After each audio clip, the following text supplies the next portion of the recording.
BNP আপনার জনগণের পাশে থাকে, গরিবের পাশে থাকে, মানুষের পাশে থাকে, দেশের উন্নয়ন করে, বিএনপি ভালোবাসে, নচেত বিএনপি ভালোবাসা দরকার নেই। তবুও আপনার দয়া করে ওই পাগল দল যার নেত্রী আপনাদের সবাইকে ছেড়ে নিজের পরিবার নিয়ে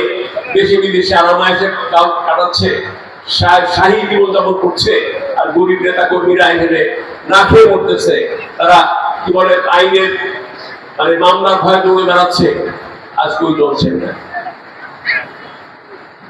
ভাইয়ের আমার সামনে বোনেরা বসে আছে বেশিরভাগ। আপনাদের আমরা জানি যে কর্মসংস্থানের জন্য এই সরকার অনেক কাজ করছে, বিশেষ করে নারীদের জন্য, এবং বিভিন্ন প্রকল্প আমাদের কেমন তো আমাদের সরকার 4 মাস বয়স হলো, কেমন বাজেট হলো, এই বাজেটে আপনার প্রত্যেকটা মন্ত্রণালয়ের প্রত্যেকটা ডিপার্টমেন্টের আপনার কি বলে আমাদের অনেক বড় বড় বরাদ্দ আছে, এবং নারী কর্মসংস্থান এবং বেকারদের কর্মসংস্থান করবার জন্য আমাদের অনেক বড় বড় পরিকল্পনা আছে এবং অলরেডি শুরু হয়ে গেছে। আমি বিশ্বাস করি যে ইনশাআল্লাহ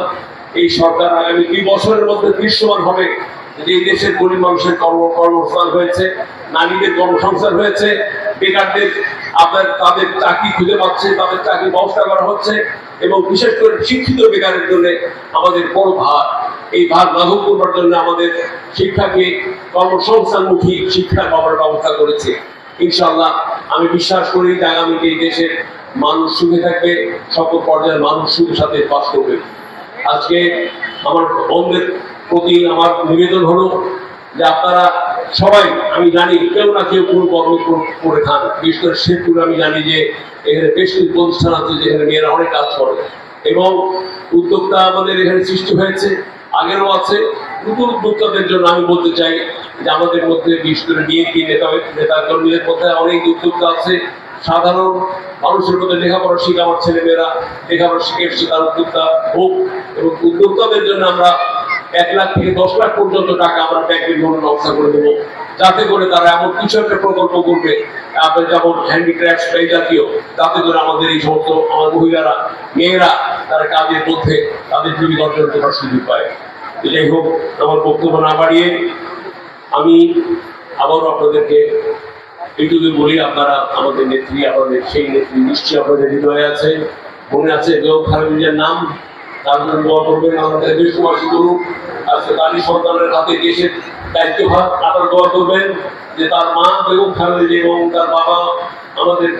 এই দেশের যিনি জন্য যুদ্ধ করেছেন, মুক্তিযুদ্ধের যিনি অধিনায়ক ছিলেন, এই স্বাধীনতার ঘোষণা যার আমরা নিয়ে গানে শুনেছি, সেই মানুষটি শহীদ রাষ্ট্রপতি জিয়াউর রহমানের জন্য দোয়া করবেন, প্রধানমন্ত্রীর জন্য দোয়া করবেন, এবং যেন প্রধানমন্ত্রী মা বাবার পথ অনুসরণ করে এই দেশের সার্বভৌমত্ব রক্ষার্থে, এই দেশের স্বার্থে সবার আগে বাংলাদেশ,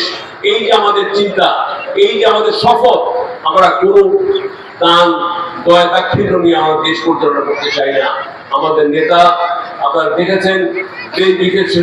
বিদেশের সাথে, প্রতিবেশীদের সাথে সম্মানজনক ভাবে আমরা সেই আপনার কি বলে ভ্রাতৃত্ব বন্ধন নিয়ে আমরা চলতে চাই, তারও আপনার দাসত্ব নিয়ে দেশ আর কোনোদিন চলবে না ইনশাল্লাহ। পরিশেষে আমি আপনাদের সবাইকে আমি আমার পক্ষ থেকে শুভেচ্ছা জানিয়ে, আমাদের প্রধানমন্ত্রী জনতা তারেক রহমান সাহেবের পক্ষ থেকে আপনাদের সবাইকে শুভেচ্ছা জানিয়ে বক্তব্য শেষ করছি। আল্লাহ হাফেজ, ভালো থাকবেন।